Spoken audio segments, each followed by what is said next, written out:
All right, folks, welcome to another digital photo rec critiquing video. I'm Toby. And I'm Christina.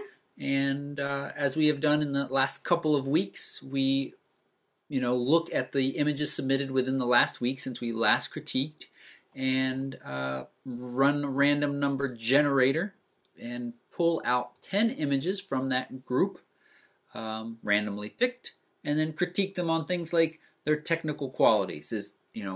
What's the metadata? What was their shutter speed? What was their aperture? Is it appropriate for the scene? General exposure settings.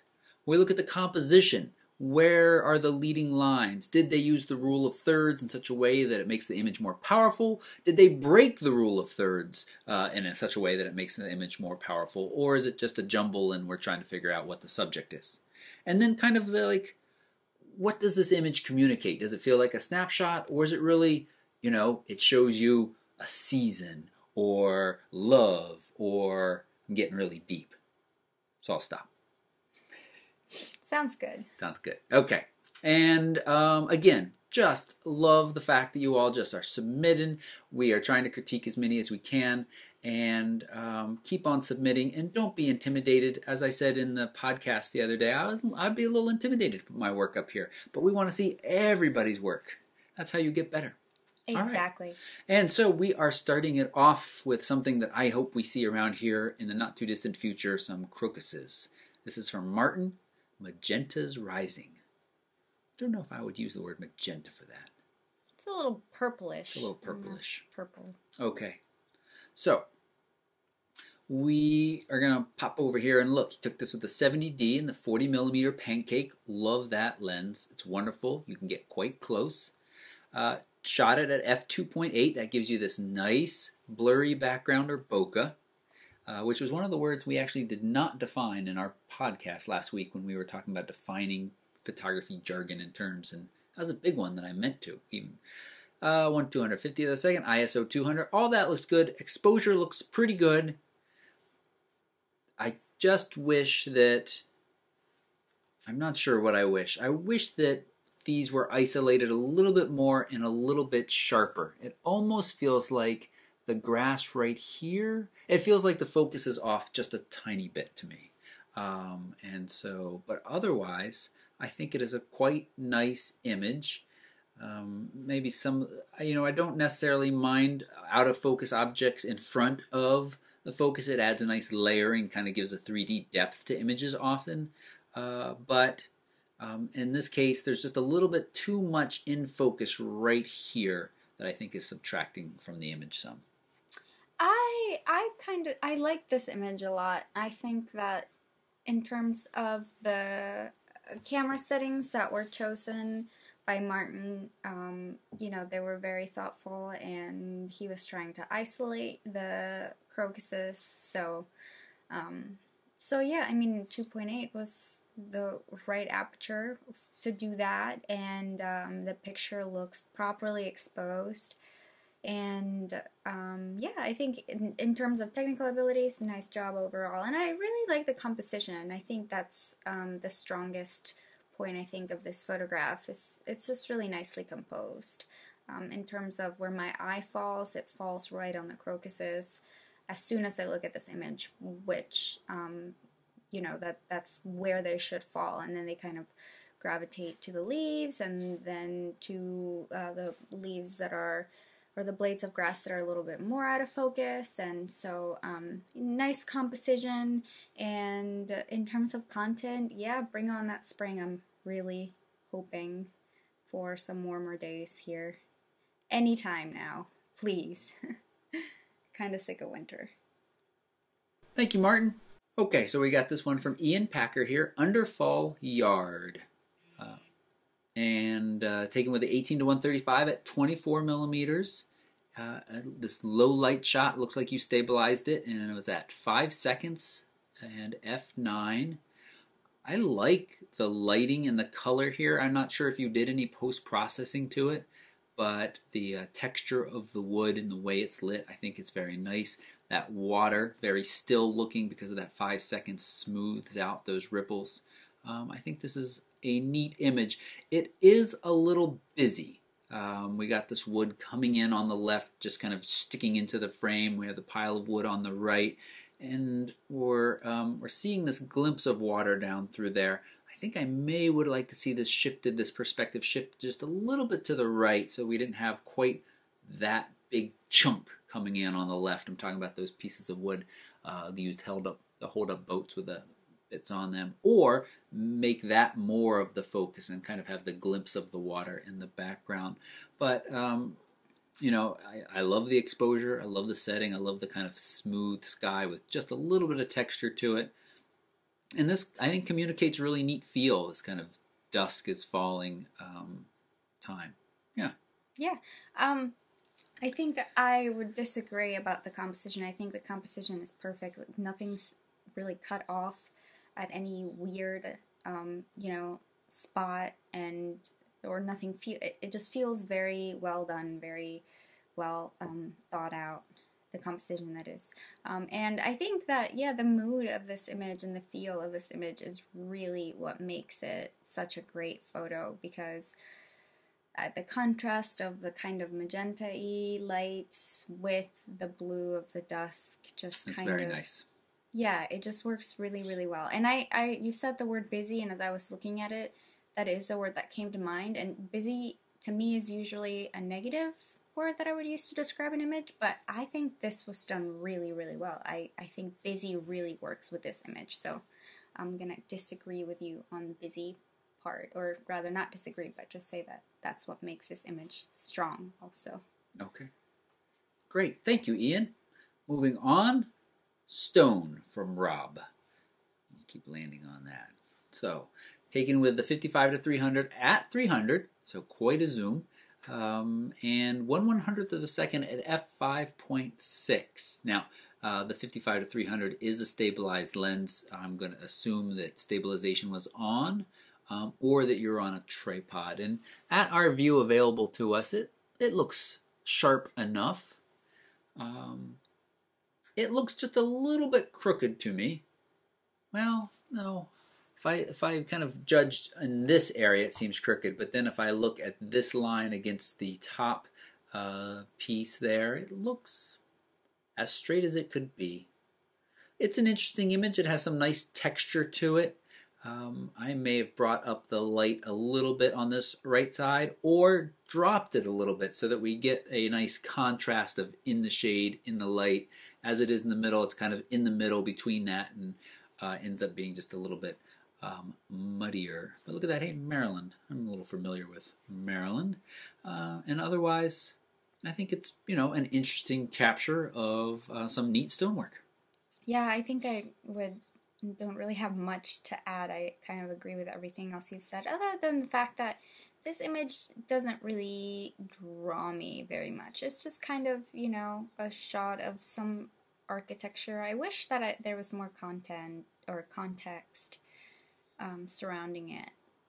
But yeah, that's all I have to say about that. Maybe a shot from closer to the pillar that included a little bit more of the pillar coming up to the...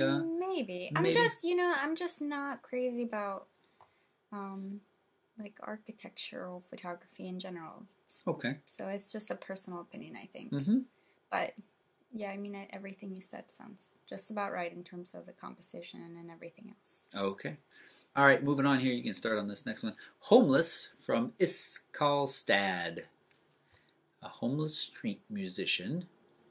Interesting. I mean, I guess I'm being a little presumptuous here, but he doesn't look very homeless, other than, you know, his pants around the knees are broken up. However, this is a really cool image. I really like it. I'm just noticing this right here. Did you try to straighten it and then get, this is what I would get when I try to straighten an image in Lightroom and adjust the distortion and forget to check the box to constrain the crop, so that, you know, you don't get these kinds of things.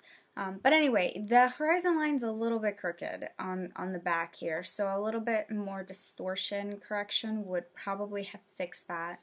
I really love the light on him.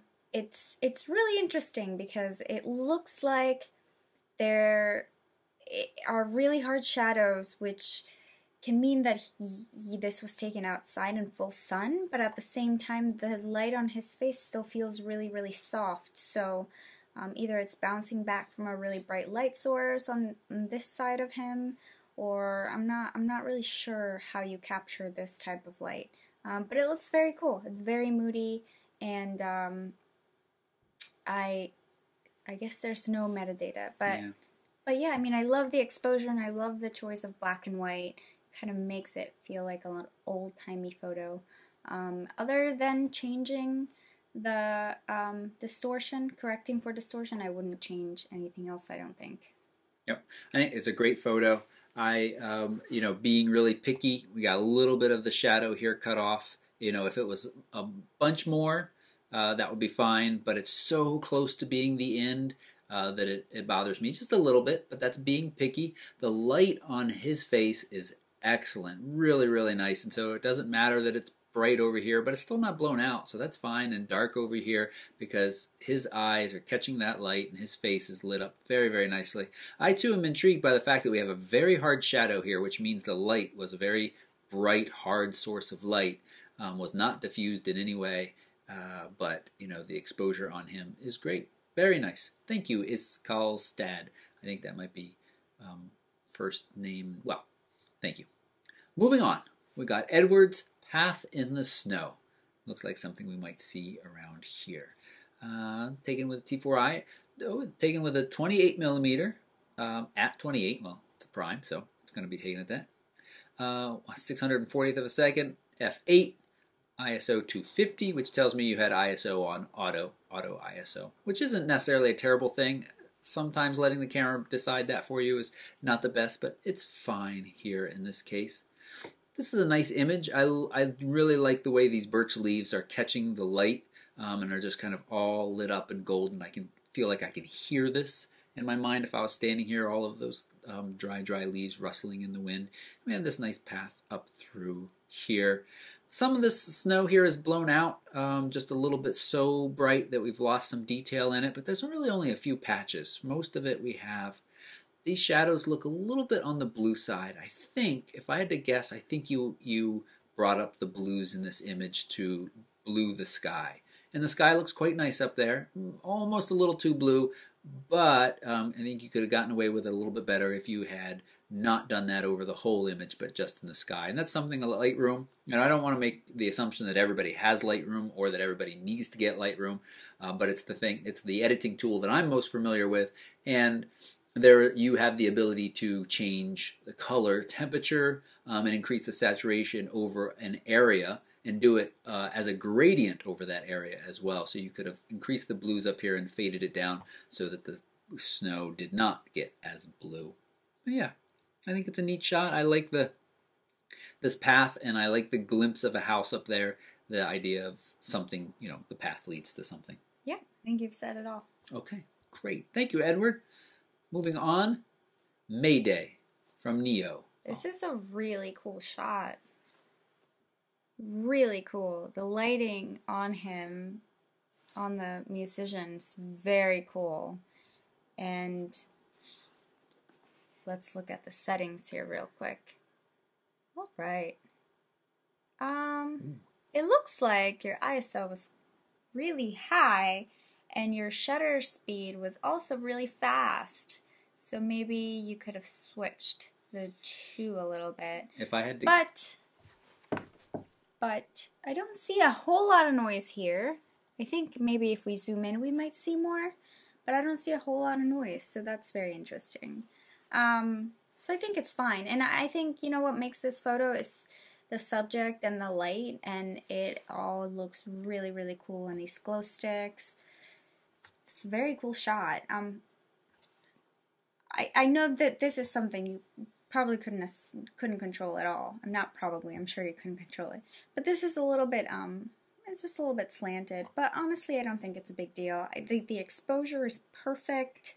The composition, I don't know what you could do better. I mean, maybe darken this area because it doesn't really add anything. You could do that in post, just burn it a little bit. And I think you captured the essence of this concert just really well. Yeah, I like it a lot. It's a nice shot. I see Rob was in here at, and Marianto, both people that Rob we just critiqued, Marianto we critiqued the other day.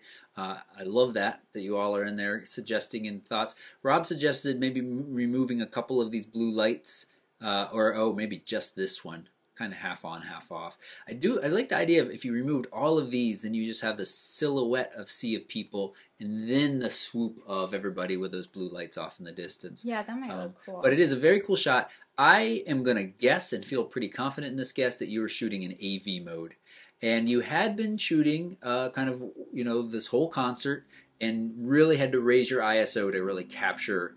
And then we got to this moment where they did this really cool thing with the lights. I think it's fine that they're slanted because he looks right. He looks correct to me, so it's fine they're slanted in my opinion. But your camera all of a sudden said, "Whoa, it's super bright where you're focusing. Let me jack up your shutter speed," and you could have gone to a much lower ISO and had a cleaner shot. But if you're not going to print it, I definitely see some noise in the shadows in this area. So if you're not going to print it, it's not a big deal. If you wanted to make a print of this or display it really large, then I think it's a bummer. You got to really watch that AV. It can bite you, and it's bit me before too. But the colors in the shot and the shot overall are very cool. Thank you, Neo. David's got a shot for us. You want to talk, Christina? Sure. This is a really cool macro shot of a bee on a flower. It's very, very pretty. That's kind of my first reaction when seeing this photo. I love the, in terms of technical qualities, I mean, I don't know that you could do this any better. I think, you isolated the bee, but still left enough of the flower in focus to kind of give us an idea of what's going on and what kind of flower this honey is on. And I really like the contrast of the green and the purple. It just looks really beautiful. The composition, it's also really great. I mean, the bee is pretty much dead in the center, which is, it's good. And yeah, I like it a lot. Yeah, I don't think I have any feedback. Okay. It's a nice shot. I think again, rule of thirds, the subject is straight in the center, which doesn't always work, but works perfectly here. I think it would be funny if it was on either side. And it's also centered, horizontally as well. Or is that vertically? Vertically. In the center. But again, I think that works perfectly because of its placement on this flower. I'm going to guess lavender, but I don't know for sure. Really shallow depth of field. I'd love to know what lens. We're missing our metadata here, but the exposure spot on. I'd love to know what lens. We could even see that we're out here at the edge of the wing. Yeah. We're slightly out of focus. And you can get razor thin depth of field with something like the 100 millimeter macro at f2.8. So you could have shot this a little bit, the aperture closed down a little bit, but I'm just kind of coming up with other things you could try. Yeah. I think overall this is a wonderful image. David, thanks so much. Pigeons from Samantha. Pigeons. This is a really cute image. I like I'm not crazy about pigeons in general, but... What? Why aren't you crazy about pigeons? Well, because they're just kind of gross. Why are they gross? I don't know. They call them the rats of the sky, don't they? Maybe. Yeah. Anyway, so, pigeons are pretty cute. All animals are cute. Anyway, so, yeah, I think... I don't know if I would do anything differently. I think it just captures kind of a cute urban moment, where these two pigeons are just kind of hanging out. The exposure is perfect. The choice of focal length, I think, is great. You can still see the framing of the houses. And I like that the pigeons are framed around the architecture. That's really, really well done. So there's these two houses that are kind of framing this pigeon, and this pigeon is sort of framed by these lines and this. So that was really well done. Because the background is so soft, I don't think it would have been a big deal even if there had been an intersection. but it makes the photo that much stronger that they're, you know, neither one of the birds intersected.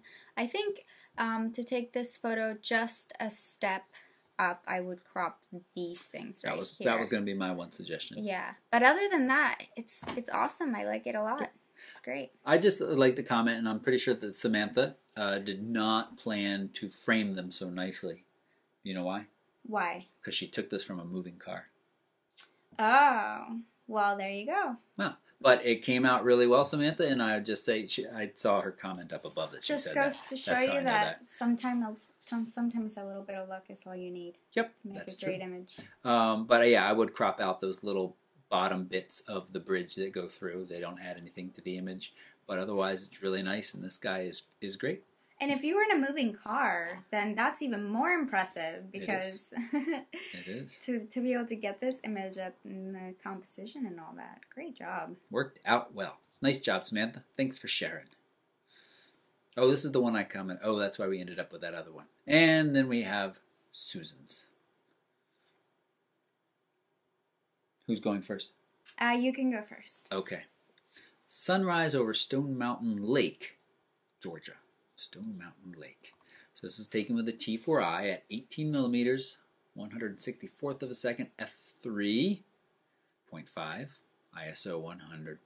So my first thought in this is that, you know, it looks sharp enough here, but you could have gone to a slightly higher aperture and gotten a little bit better performance. Again, once things are on flicker, it's hard to really see critical sharpness, but I imagine if we zoomed in, this image is soft, I shouldn't say soft, but softer than it needs to be, because it could be shot at like f5.6 and a shutter speed of around 1/500th of a second to let in, or actually no, it would be down in around 250th of a second or so, which would have been fast enough to still avoid any kind of blur, but would have given a little bit more depth of field. Now I'm picking on something that we can't even see, but I'm just kind of suggesting that for future.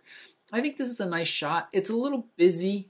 You know, we have a lot of trees and foliage. So we got a lot of leaves and we got a lot of branches between us and the sky. The reflection, though, in the water is nice. The silhouette of the trees in the water is nice. I almost think that maybe that would be a better picture of just getting, if you could make it clear that it was actually a reflection and not just an upside down tree or group of trees in some weird way. And I also, we're looking at this image almost split perfectly on the horizon line. It's a little bit weighted down. And so I think it could be a little bit stronger if there was more of the reflection again, because we have about that top third or top quarter. That's not much is going on, just plain blue sky. And so bring it down, capture just the clouds, and capture just the reflection of those trees. It still probably would be a fairly busy image, but I think it would have a little bit more oomph to it. Yeah, I think, you know, this is probably one of the images where busy doesn't really work so well. I think that, to me, it's kind of difficult to grasp, to get an idea of what this place looks like, because there's so much going on, because there's reflections and there's shadows and there's silhouettes, and so I would kind of like to see you isolate maybe one of these trees, or maybe these trees, and then just capture the silhouette of the trees, maybe with a reflection. But this would be a good spot to come back, because it clearly looks beautiful, and the colors in the sky just do look really nice. And I'm sure it was a beautiful moment to witness and to capture. So definitely come back and then try to approach it from a different perspective. I think that lots of really great, strong, simpler photographs could be made just by shifting around or zooming in a little bit more. You can certainly do that if you have the 18 to 135. So I think, yeah, just rethink your composition a little bit and narrow in or isolate, yeah. Crop out, or you know, in real life, meaning with the lens, composed so that things are cropped out. Yeah, distracting Yep. elements. So Yep. crop out distracting Yep. elements and focus on what's really important. Yeah, and to use a scene like this as a kind of a teaching experience, this is some place where I think when I was first beginning, I'd come and say, "This is pretty." I'd snap a picture, and then I'd move on to the next location. Really, though, stop and think and look. What is here? What is going to work for you? Try a couple pictures here. Then try a couple pictures there. Review them on the back of the camera. Don't bother deleting any, but use that as an idea. Okay, well, I really liked how this, reflection worked, and make a study of a place if you have time. I know we don't always have time, but that's one of the things that I think has really changed in how I approach some kind of the landscape and nature photography now. With just not arrive, step out of the car, take a picture, get back in. Exactly, yeah. Exactly.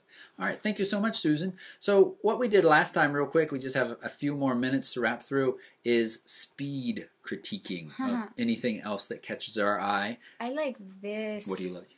This top one, because the top is in motion and the composition is perfect. So I love that one. You might be getting this from us, but we like that rule of thirds, and except for that B picture, oftentimes subjects look nice positioned in one spot or another. We're not going to go into it, but the shutter speed for this is perfect because we're getting just this sense of motion here.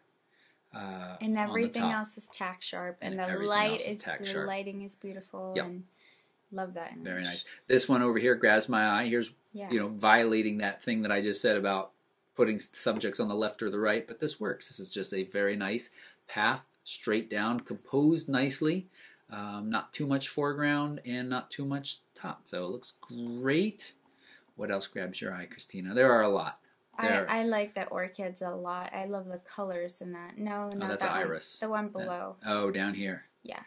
I really love all the colors. It looks like the color in the background that is soft because of the bokeh kind of blends in, or not blends in, but it highlights the little pink centers of the orchids. So I really like that. That's really nice. Great. This grabs my eye here, this Clifton suspension bridge. My suggestion for it, though, is bring your composition up and down a little bit to give the reflection of this bridge and this bits here a little bit of breathing room from the grass, but the exposure here and the lights, very, very cool. I like that a lot. Pretty flower. This is really well lit. It's cute. I'm not sure what that toy is and what the little stop sign means, but that's cute. That's a sweet kiss. Some really nice reflections there as well. We have so many cool pictures in here. The owl is beautiful. The owl, the snowy owl. Yes. Very, very cool. And again, nicely composed, just setting off to the left a little bit, which gave this branch room so it didn't get cropped off. We got crazy action here. There's two swans chasing each other, or maybe a double-winged swan. It's hard to tell because that runs into the other one. This dog looks like he might be about to bite somebody, or he's not so fond of getting pictures taken. Nice colors here. This is another one where this works. I love this dog way up off in the distance here. I think this could be brought down a little bit so that not as much sky is in that picture there, but still nice. Here's a nice panning shot. People have been asking about panning shots. A little bit of a bummer that we're getting one car running in there and a little thing here, but this car is quite sharp, and the rest of the world is blurred very nicely. I like the motion in the clouds in the photo right before that. This one here? Yep, cool. This nice long exposure. Is done very well. And here too, I like the girl's hair is blowing, the train's moving in, very colorful, but motion. It's good. Nice greens in this one. Yeah, I like the greens. Yeah, and good composition here too with this the Jeep, balanced by these big trees over here. And gosh, just a lot of cool images. That black and white by ANW photography is very cool. Yep. I like how moody it is, and I love the grain. It looks like there's a lot of grain. Yep, and the one right next to it's also beautiful. I love the subtle tones of the woods. It just makes it look like a really cold kind of fall day. We got nice reflections in the water here, very crisp. It looks good too. I like that as well. Is that Vancouver? No, that is Baltimore. Is it Baltimore? Yeah, it's the Baltimore Aquarium. I guess I in Chesapeake. should have guessed by the Chesapeake. word Chesapeake. Yep, I've been out on that water. All right, folks, thanks so much. Keep the images coming. As I said, I was in here critiquing some. All of you have, well, not all of you, but some of you have been in sharing your thoughts too. I love that. Thank you so much. Keep putting your images up here. If you have questions, if you have comments, leave them on Facebook or here. And thank you so much. Have a good day. Thank you. Bye-bye. Bye-bye.